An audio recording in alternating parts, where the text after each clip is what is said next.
kalau Anda ada di Arab Saudi, Anda harus mengikuti peraturan di Arab Saudi.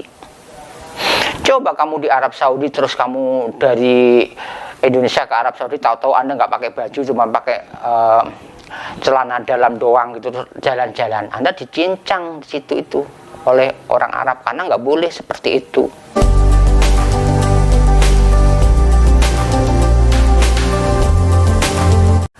Assalamualaikum warahmatullahi wabarakatuh. Salam sejahtera untuk semuanya. Halo pemirsa, bagaimana kabar Anda hari ini? Tetap semangat dalam melakukan ibadah puasa Ramadan. Bagi pemirsa yang tidak berpuasa, mudah-mudahan tetap bahagia, tetap tenang, dan tetap berkreasi dalam segala bidang, sesuai dengan bidangnya masing-masing tentunya ya pemirsa ya. Oh ya, kali ini Mbah Li akan berkomentar lagi mengenai status Coki Pardede dalam podcast Denny Sumargo. Jadi ada sesuatu hal yang memang perlu Mbah Li berikan komentar, mudah-mudahan komentar ini bermanfaat, seperti itu ya. Tempo lalu Coki Pardede mengungkapkan mengenai ungkapan hatinya mengenai saya ingin hidup bebas semau saya tanpa bebas bersyarat, seperti itu. Saya tidak mau ada privasi, kalau ada yang di atas yang ngawasin, saya nggak punya privasi, yaitu mengganggu saya gitu. Jadi intinya ini Coki Pardede pengen hidup bebas sesuai dengan keinginan dia tanpa syarat.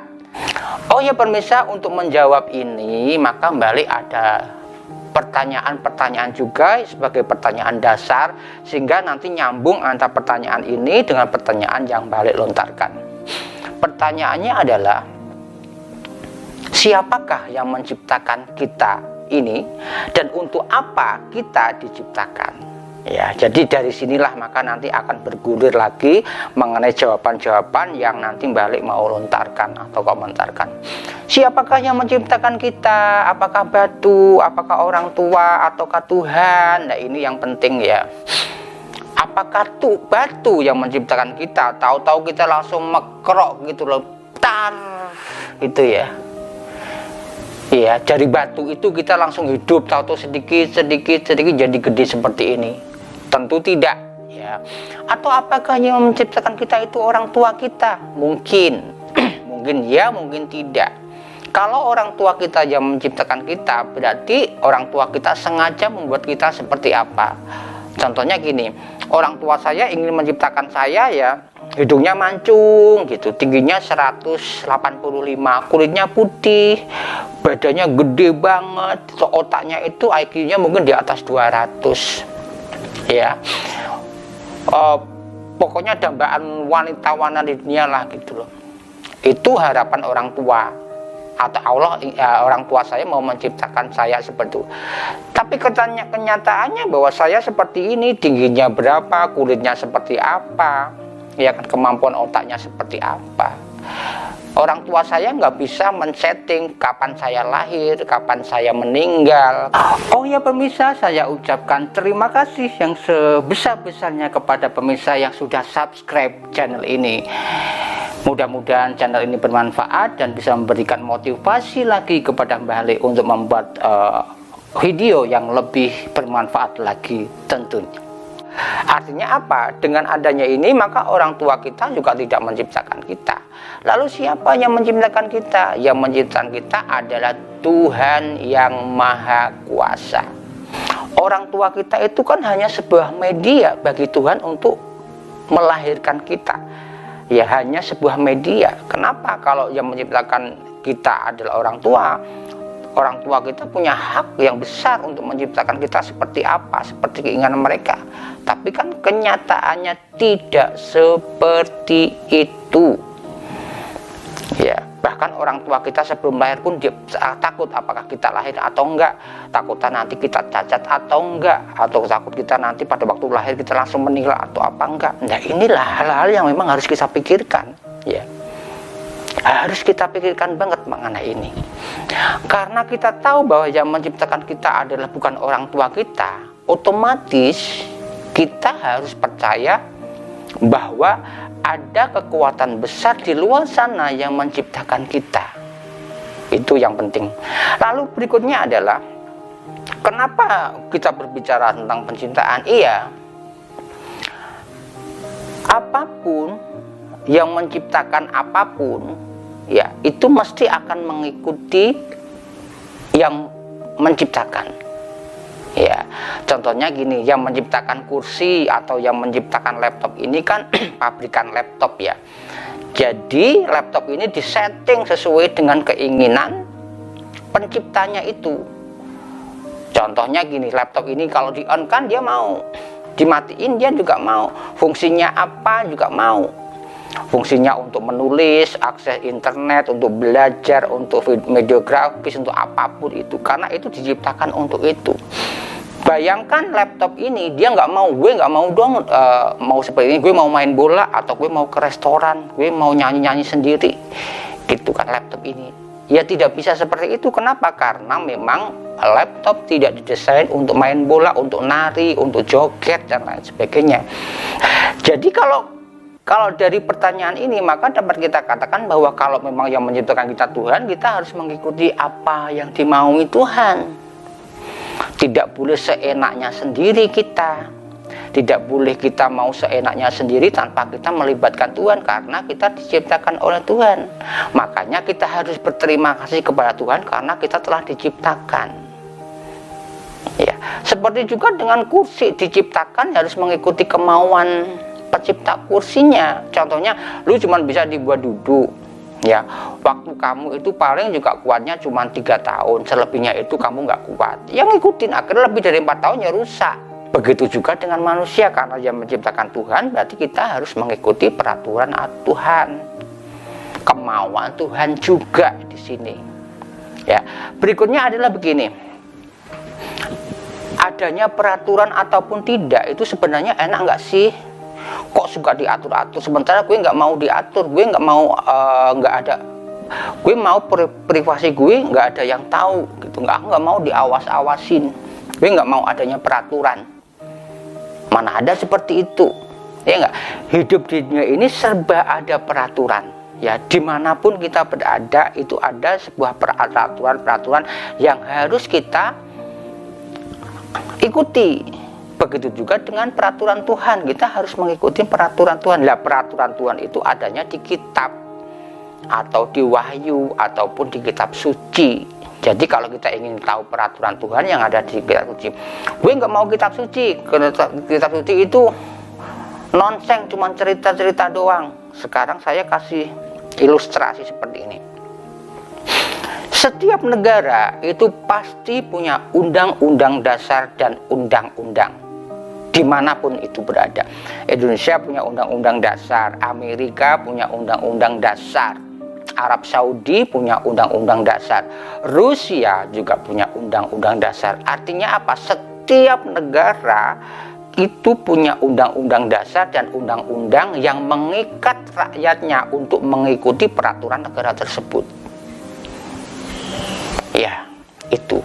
Kenapa harus ada undang-undang dasar? Iya, kalau nggak ada undang-undang dasar, negara pedoman nggak punya pedoman sebuah negara. Maunya seperti apa negara Amerika, nggak ada pedomannya gimana gitu loh, penduduknya seperti apa. Ya, kita di Indonesia mau ke Amerika itu harus ada peraturan-peraturan yang harus kita patuhi apabila kita di Amerika.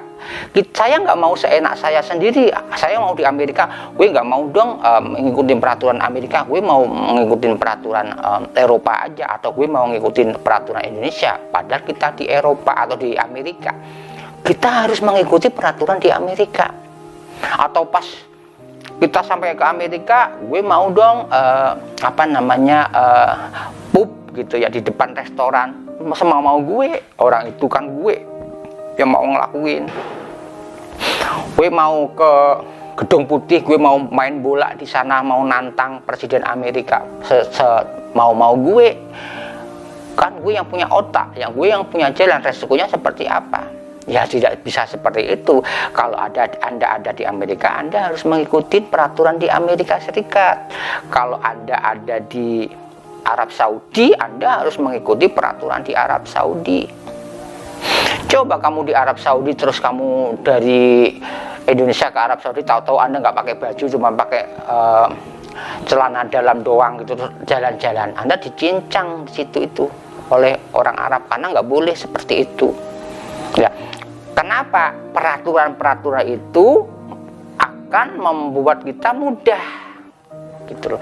Artinya apa? Setiap ada peraturan-peraturan itu tujuannya baik, gitu. Begitu juga dengan Tuhan menciptakan peraturan untuk kita, tujuannya untuk baik untuk kita sendiri. Ya, masih nggak mudeng lagi? Udah saya kasih pertanyaan gini, lebih gampang ya. Peraturan itu penting karena dengan peraturan itu maka hidup akan seimbang, hidup akan selaras, hidup akan harmoni, hidup akan lebih bermakna, dan hidup itu tidak ada benturan-benturan ataupun tabrakan-tabrakan dengan manusia lain atau dengan kepentingan lain. Itulah makanya adanya peraturan. Ya, contoh lebih gampang lagi adalah kalau saya masuk di UI jadi mahasiswa UI, saya harus mengikuti peraturan-peraturan di UI itu sendiri. Ya, peraturan di UI bagaimana ya, kita tahu di dalamnya di UI seperti apa. Saya nggak mau jadi peraturan UI, nggak enak jadi peraturan UI. Gue mau pakai peraturan saya di taman kanak-kanak dulu. Walaupun saya di UI, saya mau pakai peraturan di taman kanak-kanak saya dulu. Apa yang terjadi? Ya, Anda akan di drop out, dikeluarkan dari UI karena Anda tidak mengikuti peraturan-peraturan yang ada di Universitas Indonesia. Ya, contoh kampanye lagi seperti ini. Di UI Anda udah terima, ya, jam kuliahnya itu jam 8 sampai jam 5 sore. Contoh ya ini ya. Ternyata Anda datangnya semau gue dong. Kan gue sendiri.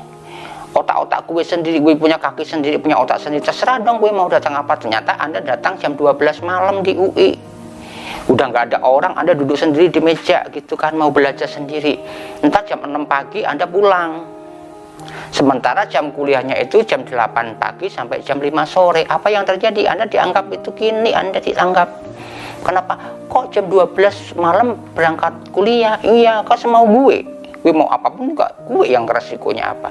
Anda yang nggak punya jam kuliah Anda 0, zong, akhirnya Anda dikeluarkan. Ya, intinya apa? Kalau saya di UI, saya harus mengikuti peraturan di UI. Ya, kalau saya ada di Amerika, saya harus mengikuti peraturan di Amerika. Kalau saya di Arab Saudi, saya juga harus mengikuti peraturan di Arab Saudi. Jadi tidak bisa bebas sebebas-bebasnya. Bebas sebebasnya ini dalam hal apa yang perlu kita ketahui? Dalam hal berbuat, berkarya, berpikir, atau menentang pemerintah, atau mendobrak pemerintah, atau tidak mau tahu dan tidak mau melakukan peraturan-peraturan yang ada. Ini kan mestinya harus jelas, harus diperjelas mau bebas seperti apa. Ya, sebagai manusia hidup kita tidak bisa sebebas-bebasnya karena ya ada peraturan-peraturan yang harus kita lakukan. Contohnya paling kecil adalah kalau saya di rumah, saya harus mengikuti peraturan di rumah. Tidak boleh tidak. Gue mau jadi bapak aja dong, gitu kan. Bapak saya kan nggak pinter. Bapak saya mau tak jadiin sebagai anak ketiga aja. Saya sebagai anaknya mau jadi satu, saya menjadi seorang bapak. Ibu saya ganti adik saya yang paling kecil, yang cewek itu jadikan ibu. Ibu saya menjadi adik saya. Bisa nggak seperti itu? Karena di rumah tangga itu juga ada peraturan yang harus kita lakukan. Kita harus hormat pada orang tua, harus mengikuti peraturan di rumah. Kalau kita bisa mengikuti peraturan di rumah, kita bisa mengikuti peraturan di UI, kita bisa mengikuti peraturan di Indonesia, maka kita harus mengikuti peraturan Tuhan. Ya, Tuhan menciptakan kita itu bukan untuk sesuatu hal yang berbahaya, pola pikir kita aja jadi upgrade gitu loh. Tuhan menciptakan peraturan itu agar kita itu hidupnya enak, hidupnya bercahaya, hidupnya ada keseimbangan, hidupnya ada peradaban, hidupnya ada harmoni di situ. Sehingga ada titik temu yang harus dilakukan sebagai manusia yang punya pikiran. Ini kan artinya di pikiran itu sendiri. Kita tidak hidup seperti di alam belantara, seperti di hutan, hewan gitu. Hewan semaunya hewan, mau makan, mau apa, mau tidur siang, memang kita hewan. Kita kan nggak hewan, ada peraturan, ada hukum, ada adat istiadat, ada hal yang baik, ada hal yang buruk yang boleh dikerjakan dan boleh yang tidak. Makanya kita tidak boleh bebas sebebas-bebasnya. Kita harus mengikuti peraturan-peraturan dimanapun kita berada.